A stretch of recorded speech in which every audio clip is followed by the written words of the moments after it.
Shaq Lawson in studio with us. Shaq, how you doing? I'm doing good. How you doing? Well, great. Doing really How was good, practice? It was great, man. Great. What made it great?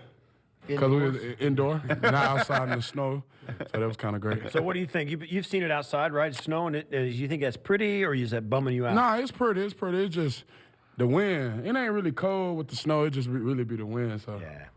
At what point do the coaches start talking to you about, now you're going on the road here, and here's the weather Sunday? Have they mentioned that yet? Do they talk about that much at all during the week? Nah, we prepare for any situation. You know, we'll go out indoor, outside, rec balls and all that. So anything we get on Sunday, we'll be ready to prepare for it. It used to be when you go to those games, you know, they wet the footballs down if you're going to Seattle or something like that, all that stuff. But basically, it's up to the guys to adjust on game day if it's going to be cold, because you want to be comfortable in your own uniform, right? So you decide what you wear on that day, right? Yes, sir. And so that's just like a game day decision. How many pairs of shoes are you going to take to Cleveland? So probably like a couple pair. I really don't Just change. a couple? Yeah, You don't change shoes? Nah, I don't change shoes. You don't like go that. from like the little to the big shark kind of thing, the big three-quarter stuff? Oh, no, sir, no, You sir. don't I just do keep any it of the that? same. Keep it the same? Yeah. Now, why is that?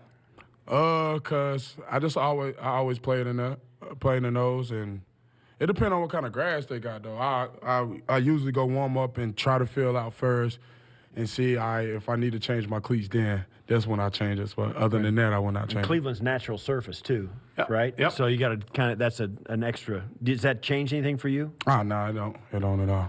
Shaq Lawson in studio with us, Buffalo's first-round draft pick a couple of years ago, 2016. Half a season in the book, Shaq, 14 tackles, 2 sacks. How do you think it's gone for you the first half this year? And it's going good. It's going good. You know, I want more. You know, I want to do more and contribute more to this team. But I mean, we winning, so it's all that matters. You know, about this time last year was 2-6, 6-2. It's a great feeling. What more can you do? So just continue to set the tone, man. You know, I'm a guy that brings energy, juice, and things like that. And it starts up front. So I'm just here to set the tone and bring the energy. What about this as you start this preparation, the second day of practice for the Browns? Give us a little thumbnail compilation or summation of what their offense is all about. They seem to run the football. Nick Chubb seems to be having a really good year. Oh yeah, Nick Chubb is a great guy. You know, he's a great player, and start with them by stopping the run. You know, they got weapons on the outside: Odell Beckham, Jarvis Landry, and Baker Mayfield. They all big threat guys. So you know, we just got to be on key and be ready for anything we do. So. How much do you think you'll get from Kareem Hunt? They have him available now in the run I game. mean, so he been out for a minute, so you probably see a lot of Kareem Hunt, and you know, he's a physical back.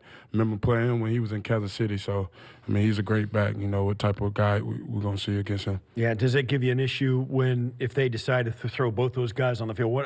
How do you? If they put both those guys in a split backfield behind or up back there with Baker Mayfield, that's a problem. They got 2 really good guys back there, and they can't give it to both of them, but you still got to cover them up. As long as we do our 111 and gap sound defense, gap control, I mean, we can stop anybody. That gap control, gap integrity has been kind of a key phrase this week because of what Adrian Peterson was able to do, at least in the first half of this last week. Talk to us about the conversations you had at halftime of the Washington game that led to just shutting them down in the second half. We got back to, like you said, doing our 111, making sure everybody in that gap. So that's what we did during halftime, made the changes. And the second half was a whole different ball game. I know he had like 8 carries for 8 yards. So we all did our 111, played gap football, and the results showed in the second half. But we just got to start off fast this week in the first half and do it all 4 quarters. Chuck, I was thinking about how that happens, the gap integrity, gap control. And you say do your 111s. Do guys try to do too much? Maybe that's how you get out of your gap, like you over pursue, or you keep going when maybe you should just sit tight for a while. Sometimes it'll be that. Sometimes technique, and it don't look such of a big thing when you notice it until you watch film. You're like, oh, I'm out of my gap, and he just hit my gap for a big explosive play. So the little things like that, man, it's about technique, eyes, and keys, and whatever technique you got on that play. If it's a blitz or a stunt, just make sure everybody do their technique. That's why that 111 with Coach Preach is a big thing. So one of the things, and for people who don't play football, or you're sitting, so if you're lined up at your defensive end spot and you know what gap you're supposed to be, and your gap is a gap between two offensive players, right? I mean, that's what you're talking about. So the guy has no place to run. So what you get caught up in, what you're telling me is for people who don't play football, when that ball is snapped, your gap moves because their offensive players move, right? Yeah. You got to be ready to get there, even if it's going someplace you didn't anticipate. Yeah, the gap move like that, or you in a stunt and you got to go to a next gap and somebody else got to replace your gap. It's a lot of moving parts. So that's why everybody got to be on the same page when you got movements, stunts, and things like that. Right. So people think that you guys are lined up and that's your gap right in front of you. It may be 2 gaps away. If you've got a stunt on, it's hard to get there, or somebody doesn't get back to cover the gap where you're at, right? Yes, sir. I got you. What about Baker Mayfield? You get a chance to kind of track him down. What have you seen from him on film, and what do you anticipate? What kind of a player is he? You know, he a guy that like to stem plays, you know, move around and throw the ball down the field. I actually played against Baker Mayfield. I know he remember that kind of.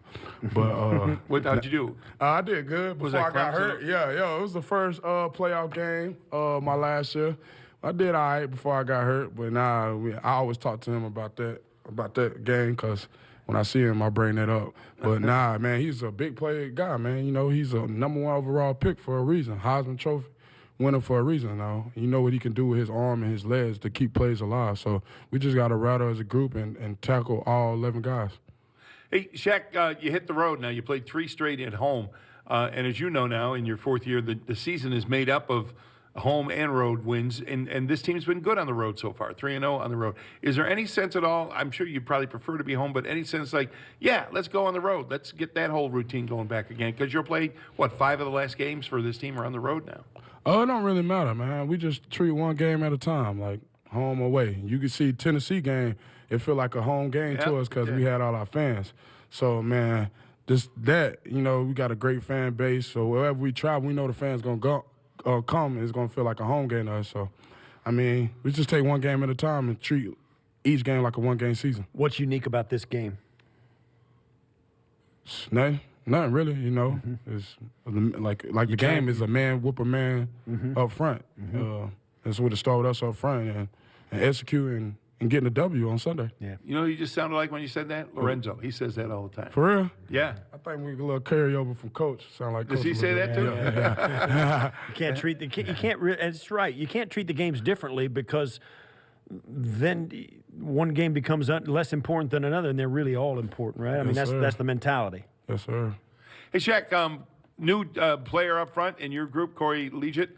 Talk about him, what he might bring to your defensive line. Oh, man, you know, he had a great career. He's been in the league for 9 years plus, you know, great gets a pass and a run, and, you know, he's a vet. So anytime you see him like him, to bring to another weapon to this D-line, man, it's great, you know. Just talking to Corey for a couple of days, learning a lot from him.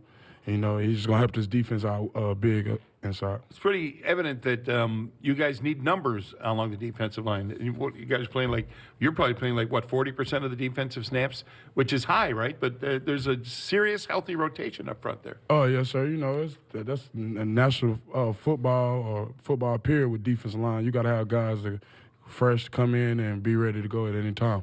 Shaq, thanks for this. Glad you had a good practice. Glad you're indoors. Good to see you, man. Stay in one piece.